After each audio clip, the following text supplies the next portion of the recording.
اچھا، ایک روایتی عدالت کے کمرے کا خاکہ ذرا اپنے ذہن میں لائیں۔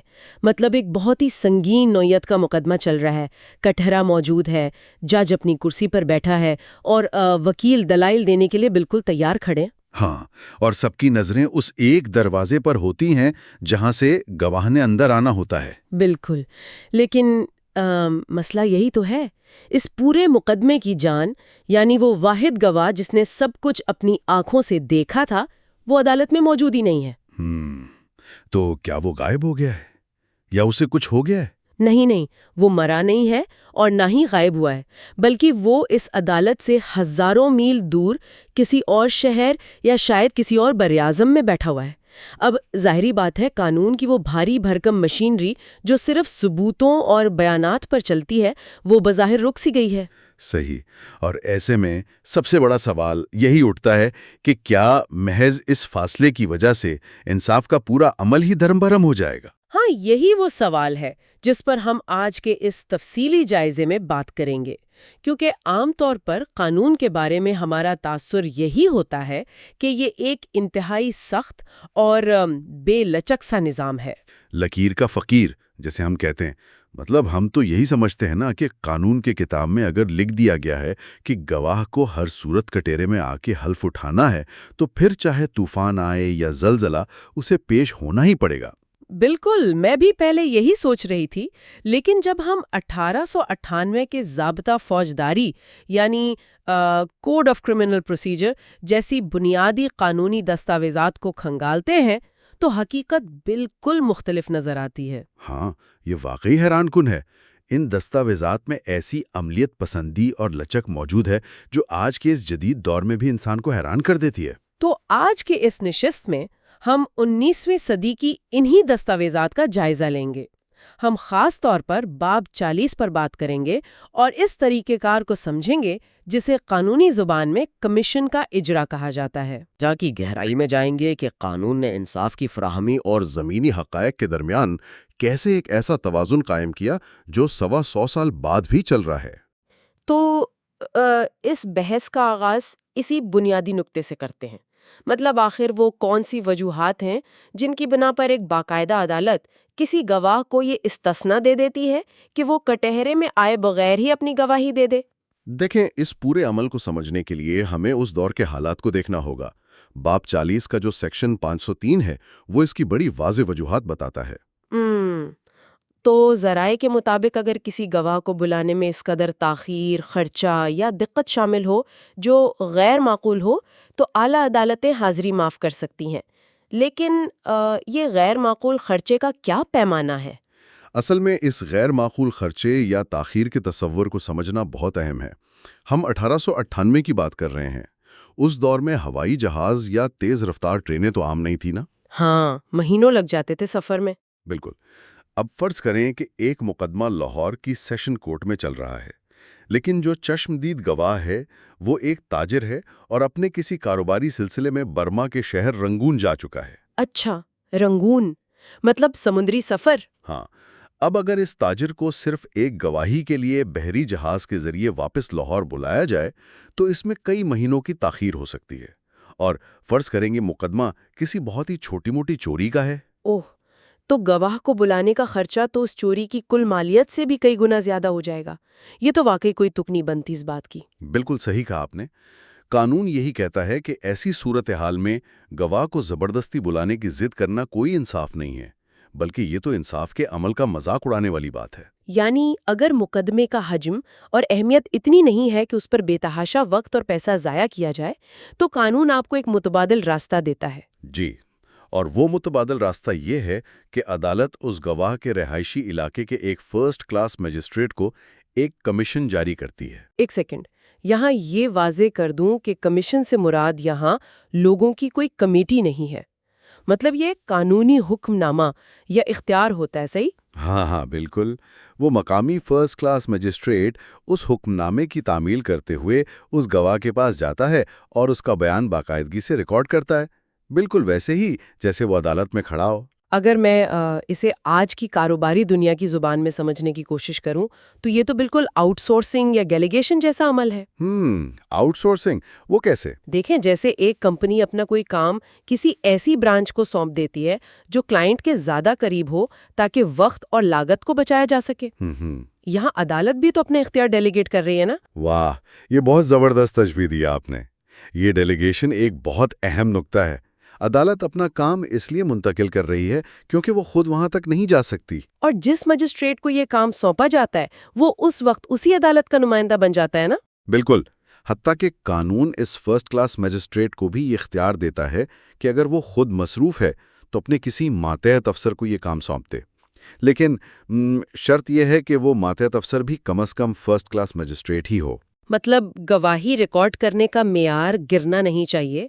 اچھا، لیکن ذرائع میں ایک بہت کڑی شرط بھی موجود ہے سیکشن 503 کے اندر۔ ہاں، آپ انصاف کے تقاضوں والی شرط کی بات کر رہی ہیں؟ ہاں، مطلب یہ سہولت کوئی عام سی چیز نہیں ہے جو ہر کسی کو مل جائے۔ قانون واضح کرتا ہے کہ یہ کمیشن صرف اس وقت جاری ہوگا جب انصاف کے تقاضوں کے لیے ایسا کرنا ناگزیر ہو۔ یقیناً، قانون کا بنیادی اصول تو یہی ہے کہ گواہ جج کے سامنے ہی آ کر گواہی دے۔ اس کی ایک بہت بڑی نفسیاتی وجہ ہوتی ہے۔ نفسیاتی وجہ؟ وہ کیا؟ دیکھیں، جب گواہ کٹہرے میں کھڑا ہوتا ہے نا تو جج صرف اس کے الفاظ نہیں سن رہا ہوتا، جج اس کی باڈی لینگویج، چہرے کے تاثرات، اس کی گھبراہٹ کو بھی نوٹ کر رہا ہوتا ہے۔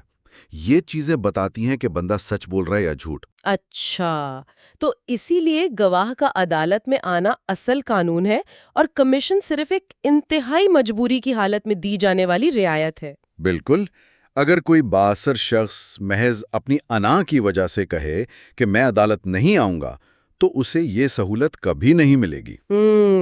یہاں تک تو یہ سارا عمل بہت منطقی لگ رہا ہے، لیکن جب ہم ان دستاویزات کے سیکشن 506 کو پڑھتے ہیں تو ایک ایسا موڑ آتا ہے جو مجھے بظاہر اس قانون کے اصل مقصد سے ہی ٹکراتا ہوا محسوس ہوتا ہے۔ اچھا، وہ کون سا موڑ ہے؟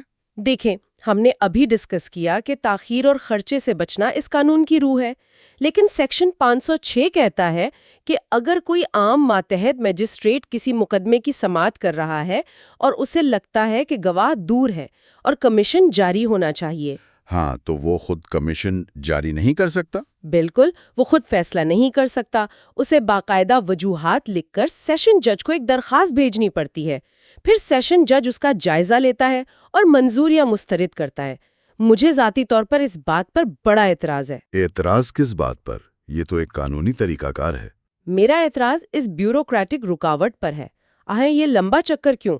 یہ پورا نظام تو بنایا ہی اس لیے گیا تھا کہ تاخیر نہ ہو۔ آپ کی بات کا رخ سمجھ رہا ہوں میں۔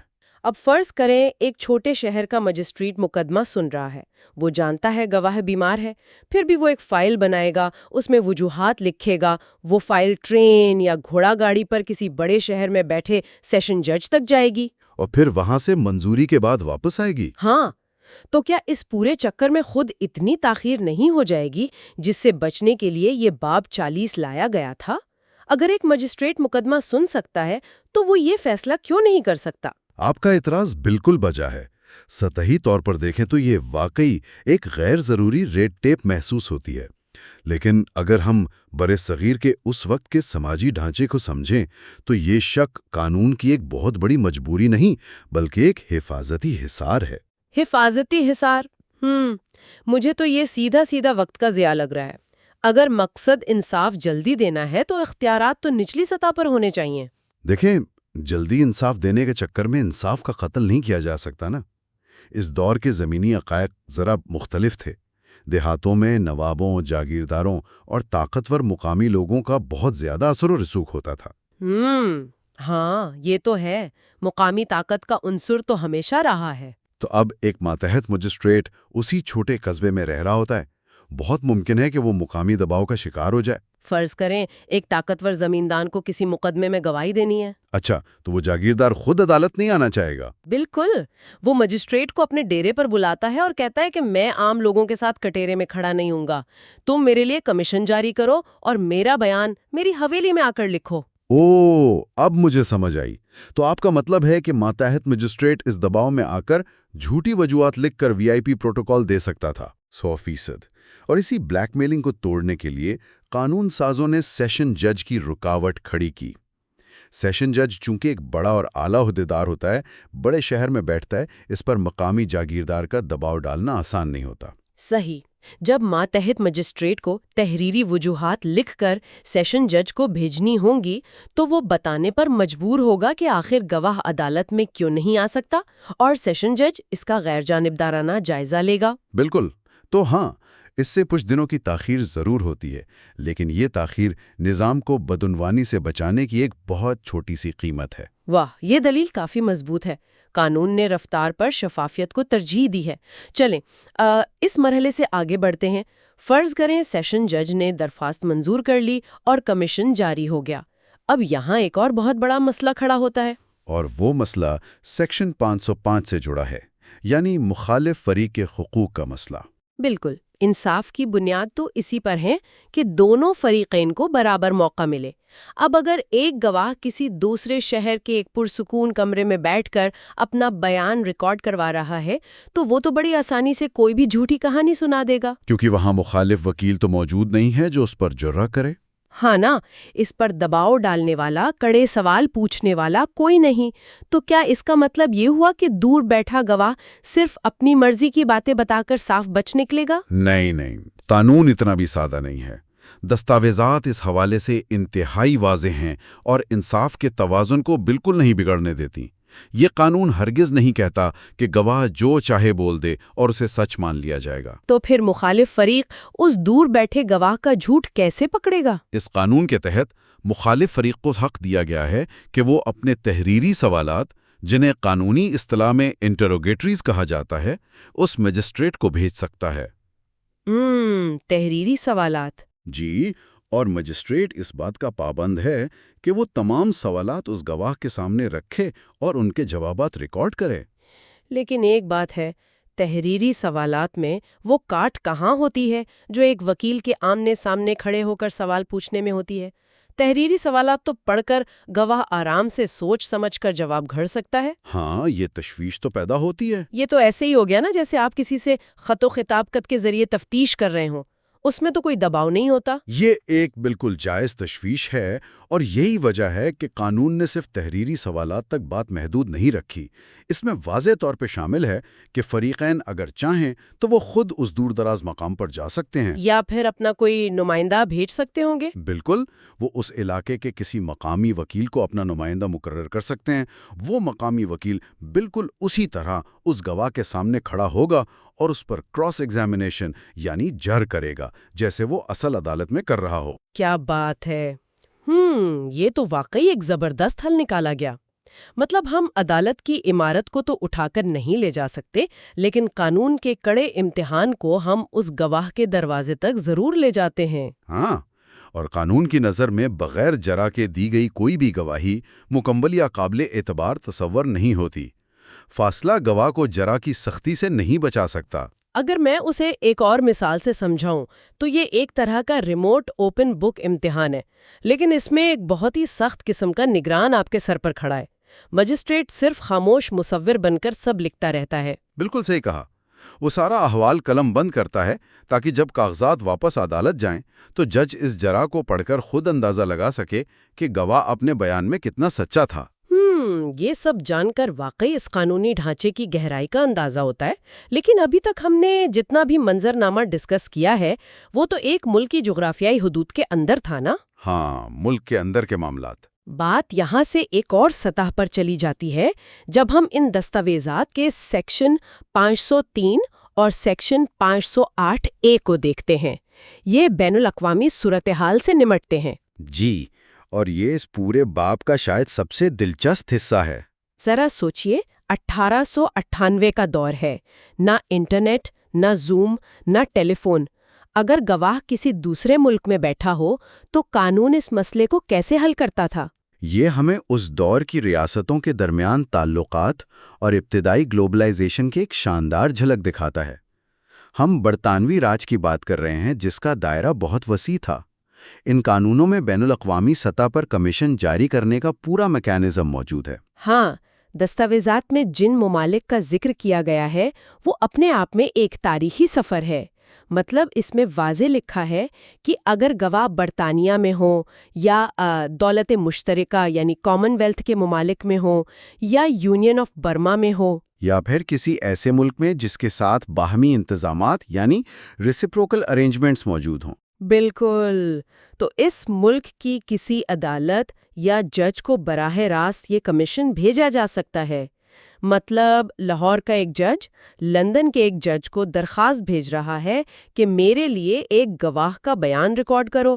یہ سن کر ہی کتنا عجیب اور شاندار لگتا ہے۔ یہاں جو اصول کام کر رہا ہے نا، وہ باہمی تعاون کا اصول ہے۔ بین الاقوامی قانون ہمیشہ اسی بنیاد پر چلتا ہے، کیونکہ لاہور کی عدالت کا دائرہ اختیار تو واگھا کے اس پار ختم ہو جاتا ہے۔ وہ برطانیہ کے شہری کو زبردستی تو نہیں بلا سکتی۔ تو اس کا حل ممالک کے درمیان باہمی اعتماد کی صورت میں نکالا گیا کہ بھائی کچھ لو اور کچھ دو۔ بالکل درست۔ یہ قانون سے زیادہ ایک سفارتکاری تھی۔ وہ فاصلوں کو انصاف کے نظام پر حاوی نہیں ہونے دیتے تھے۔ جب برما کی کسی عدالت سے کوئی کمیشن برے صغیر آتا تھا تو مقامی میجسٹریٹ اسے کوئی غیر ملکی کاغذ سمجھ کر ردی کی ٹوکری میں نہیں پھینکتا تھا۔ وہ اسے اپنے سیشن جج کا حکم سمجھ کر اس پر عمل کرتا تھا، گواہ کو بلاتا، بیان لیتا اور سرکاری مہر لگا کر کاغذات واپس برما بھیج دیتا تھا۔ بالکل، اور یہ باہمی تعاون کا ایک بہترین ماڈل تھا۔ لیکن اس سب میں ایک بہت ہی عملی سوال بھی تو پیدا ہوتا ہے۔ ہم سیکشن 507 اور 508 کی طرف آتے ہیں۔ جب ایک عدالت نے کمیشن تیار کر کے بحری جہاز کے ذریعے لنڈن روانہ کر دیا تو اس پورے عمل میں کئی مہینے تو لگیں گے نا؟ ہاں، ظاہر ہے جہازوں کا سفر مہینوں کا ہی ہوتا تھا۔ تو اس دوران اصل عدالت اور اس مقدمے کا کیا ہوتا ہے؟ کیا وہ روزانہ کی بنیاد پر چلتا رہتا ہے؟ دیکھیں، جب تک اس اہم ترین گواہ کا بیان نہیں آ جاتا، مقدمے کا حتمی فیصلہ تو نہیں سنایا جا سکتا نا۔ اس لیے سیکشن 508 کے تحت انکوائری یا ٹرائل کو ملتوی کرنے کا اختیار دیا گیا ہے۔ عدالت کارروائی کو ایک مناسب وقت کے لیے روک دیتی ہے۔ اگر میں اسے ایک ویڈیو گیم کی مثال سے سمجھوں تو یہ ایسے ہی ہے جیسے آپ نے گیم کو پاز کر دیا ہو۔ آپ گیم وہیں روک دیتے ہیں، ایک ضروری ٹاسک مکمل ہونے کا انتظار کرتے ہیں اور پھر ڈاٹا ڈاؤن لوڈ ہونے کے بعد وہیں سے گیم دوبارہ شروع کر دیتے ہیں۔ کیا بات ہے، بہت عمدہ مثال ہے۔ واقعی ایسا ہی ہے۔ عدالت باقی مقدمات سنتی رہتی ہے، لیکن اس مخصوص فائل کو سرد خانے میں رکھ دیا جاتا ہے جب تک کمیشن واپس نہ آئے۔ اور جب وہ کمیشن مہینوں کے سفر کے بعد واپس آتا ہے تو سیکشن 507 کے تحت اس کا کیا طریقہ کار ہوتا ہے؟ کیا وہ لفافہ سیدھا جج کے چیمبر میں جاتا ہے اور بس فیصلہ لکھ دیا جاتا ہے؟ نہیں، یہاں قانون کی شفافیت سامنے آتی ہے۔ وہ لفافہ جج کے ذاتی مطالعے کے لیے نہیں ہوتا، وہ باقاعدہ اس عدالت کے ریکارڈ کا حصہ بنتا ہے اور قانون فریقین کو اس کا معائنہ کرنے کی مکمل آزادی دیتا ہے۔ معائنے سے آپ کی کیا مراد ہے؟ کیا وکیل یہ چیک کرتے ہیں کہ کارروائی ٹھیک ہوئی یا نہیں؟ جی بالکل، فریقین کے وکیل یہ دیکھتے ہیں کہ جو کمیشن بھیجا گیا تھا کیا اس پر درست عمل ہوا، کیا ان کے بھیجے گئے تحریری سوالات پوچھے گئے، کیا جہر کا حق دیا گیا۔ اگر کوئی بھی قانونی خامی ہو تو وکیل اعتراض اٹھا سکتا ہے۔ مطلب گواہی کو خفیہ رکھ کر کوئی کام نہیں ہوتا۔ ہاں، اور جب تسلی ہو جائے کہ سب کچھ شفاف طریقے سے ہوا ہے تو ایویڈنس ایکٹ کے سیکشن 33 کے تحت اسے باقاعدہ ثبوت کے طور پر پڑھا جاتا ہے اور مقدمے کے فیصلے میں استعمال کیا جاتا ہے۔ زبردست۔ تو اگر اس پوری نشست کا نچوڑ نکالا جائے تو ایک بات بالکل واضح ہے کہ 1898 کا یہ قانون کوئی خشک پابندیوں کا مجموعہ نہیں تھا۔ قانون بنانے والے انسان کی جغرافیائی اور مالی حدود کو بہت اچھی طرح سمجھتے تھے۔ بالکل، انہوں نے ایسا نظام وضع کیا جو ضرورت پڑنے پر جھک تو سکتا تھا لیکن انصاف کے اصولوں پر کوئی سمجھوتا نہیں کرتا تھا۔ اور اسی بات نے مجھے مستقبل کے بارے میں سوچنے پر مجبور کر دیا ہے۔ وہ کیسے؟ دیکھیں، آج ہم نے دیکھا کہ 1 صدی سے زیادہ عرصے تک خطوط اور نمائندوں کے ذریعے فاصلوں کا مسئلہ کامیابی سے حل کیا گیا، لیکن ذرا مستقبل کی ایک عدالت کا تصور کریں۔ ایسا وقت جب ورچوئل ریالٹی اور 3D ہولوگرامز عام ہوں گے۔ ہاں، ٹیکنالوجی تو بہت تیزی سے آگے جا رہی ہے۔ بھی لائیو محسوس کر سکتا ہے۔ یہ ایک بہت دلچسپ صورتحال ہے۔ تو سوچنے کی بات یہ ہے کہ کیا اس مستقبل کے قانون کی نظر میں وہ ہولوگرام انسان عدالت میں حاضر تصور کیا جائے گا؟ کیا ہماری عدالتیں اسے جسمانی موجودگی کے برابر مانیں گی اور ان کمیشنز کی ضرورت ہمیشہ کے لیے ختم ہو جائے گی؟ یا پھر قانون کا یہ پرانا اصول کہ حقیقی جسمانی موجودگی کا کوئی نعم البدل نہیں ہوتا تب بھی لاگو رہے گا؟ یہ واقعی سوچنے پر مجبور کر دینے والا سوال ہے۔ قانون اور ٹیکنالوجی کا یہ ٹکراؤ تو آنے والے وقتوں میں دیکھنے کو ملے گا۔ بالکل، اور یہ وہ فکری کینوس ہے جو ہم آج اپنے سننے والوں کے لیے چھوڑے جا رہے ہیں۔ اگلی بار تک کے لیے بس اسی سوال پر غور کرتے رہیے۔ You are watching Legal Gupshup and GK with MD, your source for legal, historical, and breaking news. Don't forget to like, subscribe, and share for more informative content.